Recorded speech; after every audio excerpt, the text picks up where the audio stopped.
Avant de continuer notre progression sur le plateau de Dromont, nous allons faire un petit résumé sur ces histoires d'ablution des moines de Chardavon.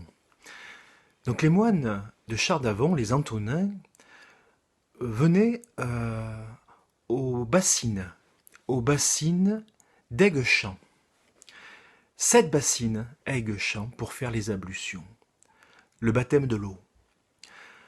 Alors, petite technique pour pouvoir discuter avec l'invisible, pour pouvoir, comme les Islandais, bénéficier de l'environnement et commencer à travailler avec des êtres situés sur un plan d'une autre fréquence. Mais on y reviendra un petit peu plus tard chez nos amis les Islandais. Donc nos moines, dans un premier temps, prenaient quelques gouttes d'eau sur leurs doigts pour se nettoyer les oreilles afin de mieux entendre. Également sur les yeux afin de mieux voir. Et troisièmement, sur le cœur pour pouvoir ressentir l'intuition, les fréquences de l'invisible, non pas avec le mental, qui est le menteur, mais avec le cœur. Ensuite, ils en buvaient un petit peu de cette eau de source, de cette eau structurée qui permettent de nourrir l'information non seulement de l'extérieur, mais également de l'intérieur.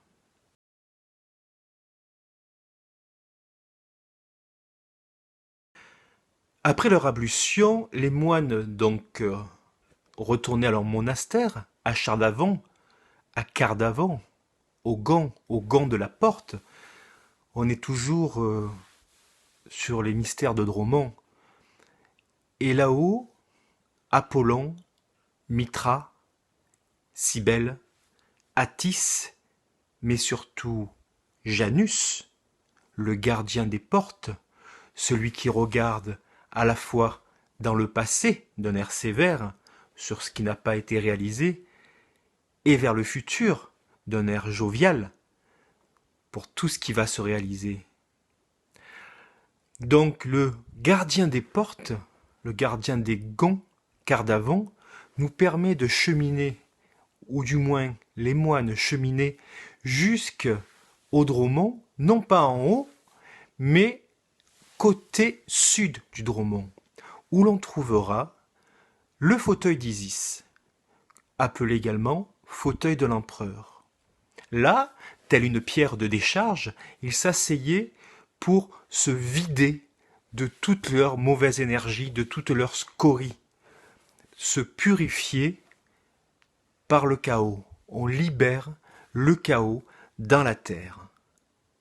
Ensuite, à travers la double crypte souterraine de la chapelle de Dromont, ils empruntaient le Dromos. Dromos, qui est un tunnel qui permettait en Égypte de relier le sanctuaire au lieu sacré, sacrifice, mais entre autres de connexion avec le ciel. Donc ce tunnel souterrain, soi-disant, serait creusé en dessous de la montagne du Dromont, en escalier pour monter jusqu'au sommet. Et là-haut, sur le sommet, il pouvait récupérer l'énergie venue du ciel. Il se vidait de la coupe du Graal que l'on a juste en dessous du nombril, en bas au fauteuil d'Isis, et il remplissait la coupe de l'énergie cosmique, de l'énergie spirituelle en haut du Dromont. Les personnes qui n'étaient pas initiées ne rentraient pas dans la crypte. Elles, donc les païens, elles montaient autour du Dromont par la montagne afin de pouvoir se recueillir tout en haut. On trouve à l'heure actuelle en haut du Dromont des anciens vestiges de forteresses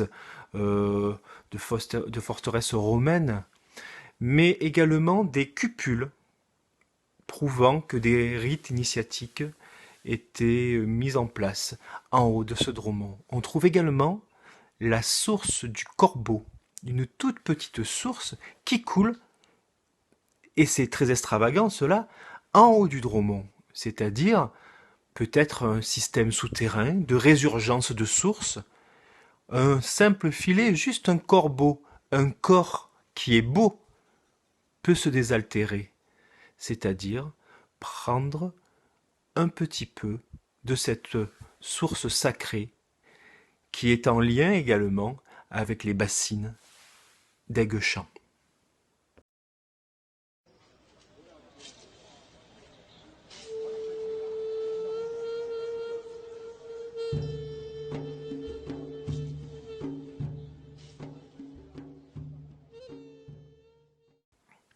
Alors, cette trilogie de se nettoyer avec l'eau sacrée, ces ablutions, ensuite de se vider de notre mauvaise énergie pour ensuite se remplir de l'énergie céleste, on la retrouve également dans les cathédrales, où à la porte nord, nous trouvons fréquemment la pierre de décharge, ensuite le bénitier, pour ensuite s'installer devant le prêtre qui, si l'autel est très bien situé, récupère l'énergie d'en haut pour pouvoir se retourner et l'offrir à ses ouailles. Et très souvent, lorsque les ouailles avaient fait tout le rituel correctement effectué, eh bien, c'était la révélation, c'était l'apocalypse dans leur corps, c'était, comme les codes étaient catholiques, chrétienté, c'était des apparitions mystiques et des vocations christiques. Donc cette trilogie, on la rencontre également dans l'Aude, avec la fontaine du cercle, le fauteuil du diable et le cromlech en haut sur le plateau.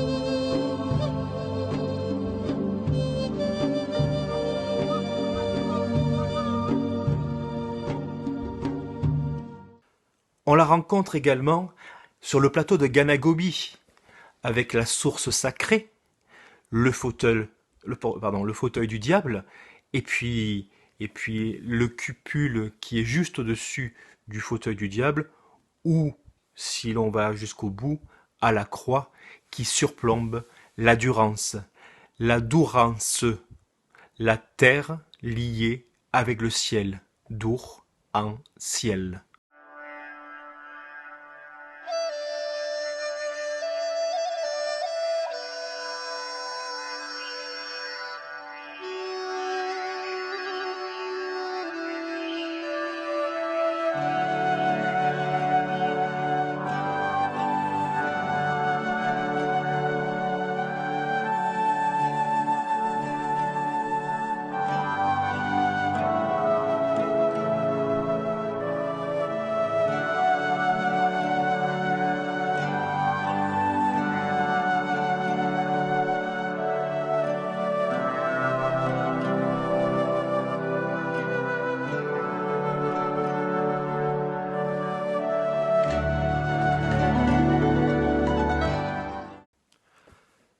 Également depuis peu, une petite découverte proche de chez moi, proche d'Antonave, à Châteauneuf de Chabre.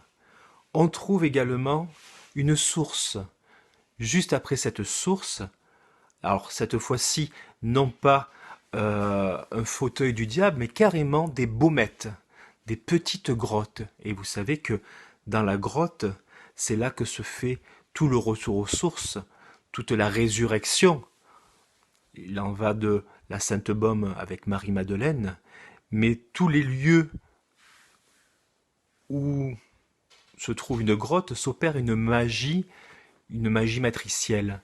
Donc nous avons, en montant, non pas à Châteauneuf de Chabre, mais au Château Vieux, au premier château de Chabre, on trouve les petites baumettes, et ensuite, pour pouvoir récupérer l'énergie du ciel, on va à l'ancienne fondation, aux anciennes fondations de château de Châteauneuf de Chabre.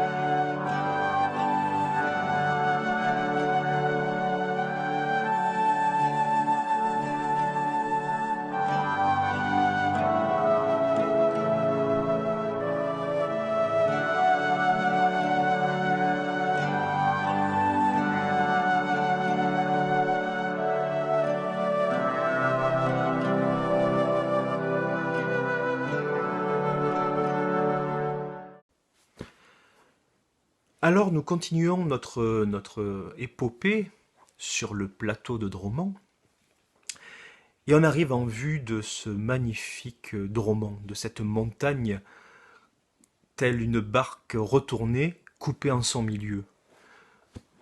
Une sorte de navire échoué, comme le navire de pierre dont on a parlé précédemment à Mison, cette barque de pierre de Noé, cette barque de pierre des Saintes Maries, cette barque de pierre de Saint Antoine. Donc nous arrivons au Dromont, et plus on s'approche, plus on voit se dessiner sur le Dromont cette tête de singe, ce béliel, une tête de singe qui représente Thoth, et si l'on s'approche encore, on voit les cornes du bélier, le Bélial, représentant Osiris. Isis, nous l'avions à la montagne de Gache, avec l'anneau des Nibelungen qui est gravé sur sa couronne. Et bien maintenant, nous avons en face de nous Osiris.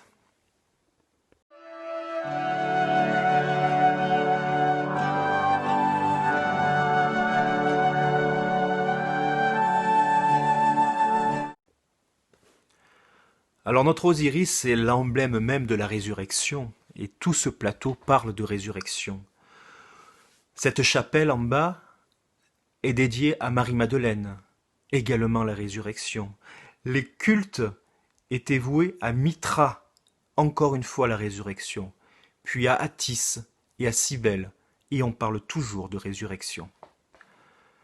Si l'on s'approche encore, et sur un autre angle de vue, vous verrez que cette montagne de Dromont possède énormément de visages.